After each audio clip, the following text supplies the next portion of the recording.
When you think of the Chicago Blackhawks in the 1980s, you think of a whole bunch of players: Esposito, Denny Savard, L.C. Cord, Dirk Graham, and this guy. This guy was a significant part of the Blackhawks. What I call not see the dynasty, but the established talent of the decade that the Blackhawks were always contending for Western Conference titles and possibly Stanley Cup finalists. Well, of course, we have to talk about the great product from the Cornwall Royals, Bob Murray. Now, Bob Murray, not to be confused with the Montreal Canadiens prospect that played in the NHL and Vancouver. Robert Frederick Murray is currently a Canadian professional ice hockey executive and former player.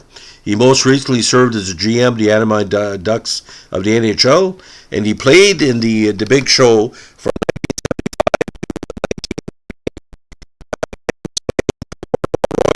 of the Quebec Major Junior Hockey League from 71 to 74, where he won a Memorial Cup with that dynasty before the Blackhawks drafted him 52nd overall in the 74 NHL Amateur Draft.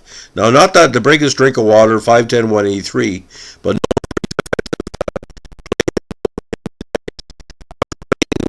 with the Dallas Blackhawks in the Central Hockey League in 75. He joined the big club in 76 again and developed a strong leadership role with the squad. He also did everything that playing on a shorthand, playing on a power play, 4-on-4s, good in overtime as well. He also served as Chicago's interim captain for 2 months of the 86 campaign, from November to January of 85-86, when Captain Darryl Sutter was out of the lineup.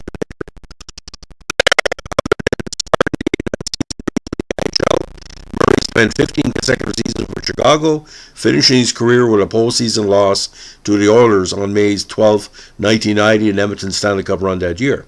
In 1,008 career NHL games, he holds numerous Chicago records, including most contests,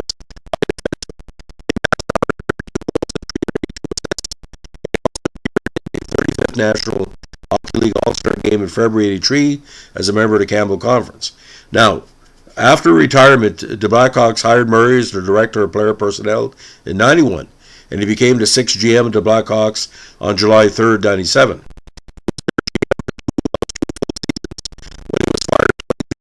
Into his third campaign, with Chicago in last place in the Central Division. This was December of '99. He briefly worked as a scouting consultant for the Mighty Ducks before becoming a pro scout for the Canucks from '99 to '05. Now, on July 14th, working with Anaheim General Manager Brian Burke and overseeing all aspects of player development. He won the Stanley Cup in this role with the Ducks in 2007. Now, Murray eventually replaced Burke as the Ducks GM on November 12, 2008, when Burke abruptly left the job to become the Toronto Maple Leafs GM and later president that campaign. The Ducks made the Stanley Cup playoffs in 8 of Murray's 10 seasons in charge, reaching 2 Western Conference Finals and winning 5 consecutive Pacific Division titles from 12 to 17. Murray also won the NHL's Jim Gregory GM of the Year award for the 2013-14 campaign after the Ducks finished atop the Western Conference with a franchise record 116 points. Now, on February 10, 2019, Murray fired head coach Randy Carlyle for the second time in Ducks history and assumed the head coaching position himself for the final 26 games of 2019. Later that summer, hiring longtime pro Dallas Eakins as the Ducks' new head coach. However, on November 9, 2021, he was placed on administrative leave by the Ducks, pending the result of an ongoing investigation. This reportedly focused on abuse to players and staff members. The following day, November 10th, he resigned from his position and informed the team he planned to enter treatment for alcohol abuse. At the time of his resignation, Murray was the third longest tenured general manager in the league.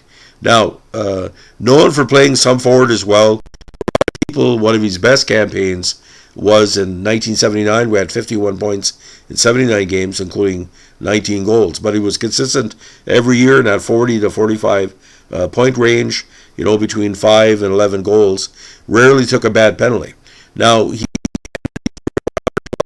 playoff games, 1937 and 55 for points, and again 514 points in 1,008 regular season games, and ending that milestone with Chicago in 1990.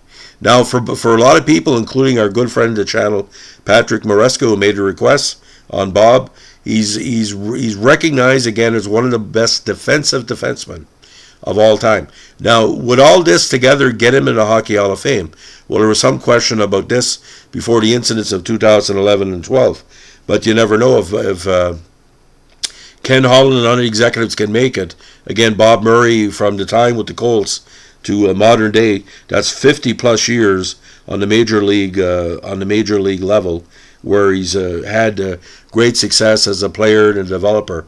But like I said, some people didn't like his what he called his personal style. For me, I know I had no problem with Bob Murray because again, I didn't know half the things that we're talking about. Some people yell at their players. Some are verbally abusive, but that's part of the game. And someone should be denied the Hockey Hall of Fame because the individual has made a few mistakes from a verbal and from a diction standpoint. Again, are we going to stop people from getting the Hall of Fame where they deserve? And if you're a Chicago and an Anaheim fan, you know that he's given everything to those franchises. Come back and gave a lot. I don't think his time as executive is done. I think this will all be sorted out.